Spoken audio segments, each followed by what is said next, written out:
É unha escultura dunha muller que está de xeonllos alzando un brazo para abrir a seguinte porta. Representa a morte. Destes bosquexos xurdiu Longa Viaxe, a escultura de Manuel Broz seleccionada pola Bienal de Arte de Londres para participar na edición deste ano. Mide 60 centímetros de alto, logo ten 20 de ancho e 35 de longo. Unha peza de bronce feita no seu taller de Valdomar, en Begonte, que xa enviou á capital inglesa. A súa obra é finalista entre máis de 400 artistas de todo o mundo. Un soño cumprido. Xa non me importa levar ningún premio ni nada, só con estar seleccionado xa me dá alas para seguir facendo pezas. Pezas como a esta na que traballa agora. É unha figura en cera, esta vai ser tamén fundida en bronce.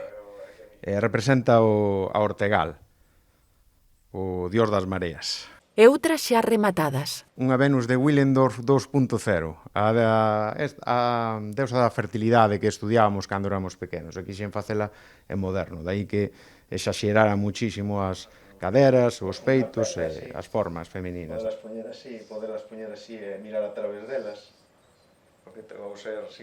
Os cadros cerámicos son outras das súas creacións. Son cocidas en un horno de leña que construín e que durante 15 horas de cocción hasta chegar aos 1300 grados.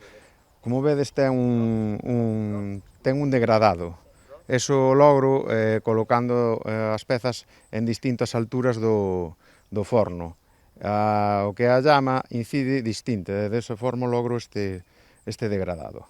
Se a situación da pandemia o permite, o escultor de Valdomar viaxaría a Londres para ver a súa obra exposta na capital da arte contemporánea.